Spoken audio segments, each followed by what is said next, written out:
the cold mists of the north, where gods and giants walk among ancient forests and frozen seas, there lives a creature feared by all, even the gods themselves. A beast of prophecy, a son of chaos. This is the story of the monstrous wolf Fenrir.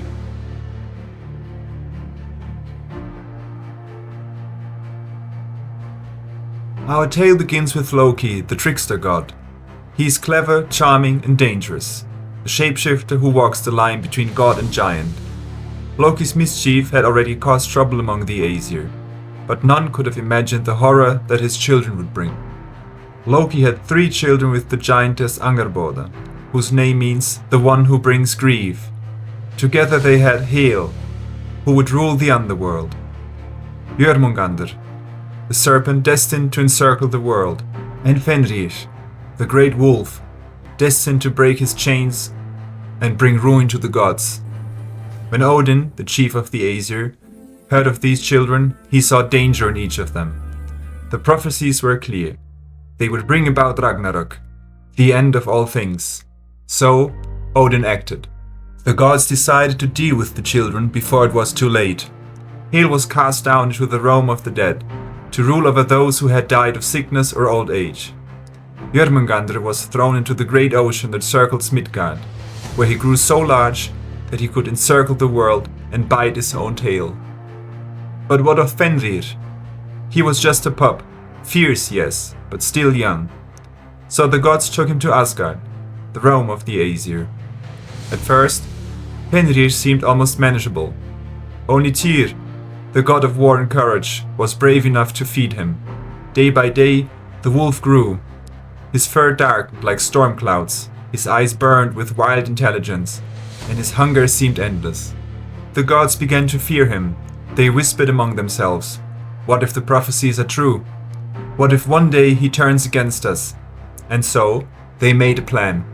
The gods decided that Fenrir must be bound, for everyone's safety.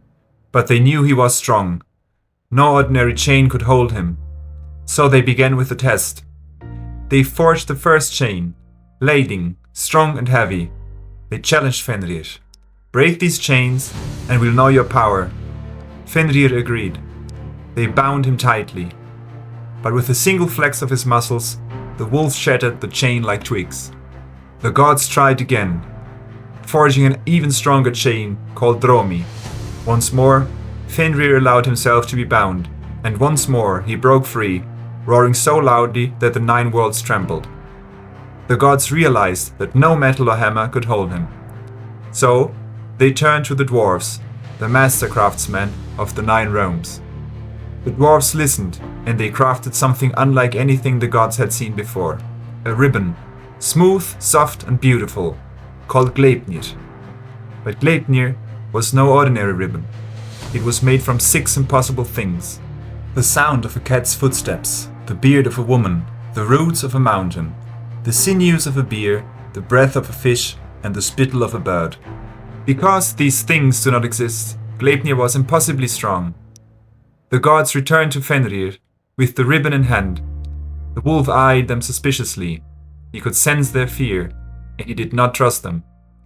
"This ribbon looks thin," the wolf growled. "You think to trick me? If you mean to deceive, let one of you place your hand in my mouth as a pledge of good faith." Only one god was brave enough, Tyr. He placed his hand between Fenrir's great jaws. The gods bound the wolf with Gleipnir. When Fenrir tried to break free, the ribbon only tightened.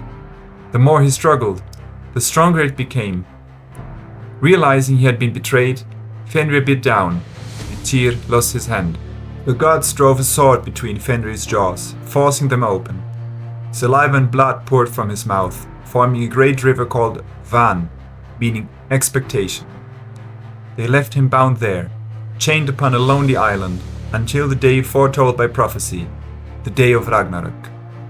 And as centuries passed, Fenrir grew in his hatred. He howled for vengeance, shaking the roots of the world. He would wait until the final battle. At the end of days, when the world is torn apart by storms and fire, the earth will quake, mountains will crumble, and the sea will rise. Then Fenrir's bindings will snap like spider silk. The great wolf will break free. He will run across the land, his mouth gaping so wide that the upper jaw touches the sky and the lower jaw scrapes the earth. Fire will pour from his eyes and nostrils as he devours everything in his path. By his side will come Loki and the giants. Against them will stand the gods of Asgard, Odin, Thor, Tyr, and all the warriors of Valhalla, and the final battle will begin. In the chaos of Ragnarök, Odin the All-Father will face Fenrir himself. Odin knows his fate. The prophecies have foretold it. He will die at the jaws of Loki's son. Yet he rides out anyway, astride his horse Sleipnir, armed with his spear Gungnir, ready to meet destiny. The two clash amid the ruins of the world. Odin strikes, but Fenrir is too fast, too powerful. The wolf leaps, jaws wide, and swallows Odin whole. The sky darkens, the gods cry out. But Odin's death does not go unavenged. From the shadows steps Vidar, Odin's silent son, the god of vengeance. He wears a thick shoe made from all the leather scraps ever given by humankind.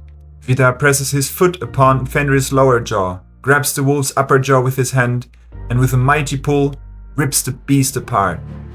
Fenrir falls dead, and Odin is avenged. But by then, the world is already consumed by fire. The sun and moon are gone. The sea rises, swallowing all. The age of gods ends, and a new world is born.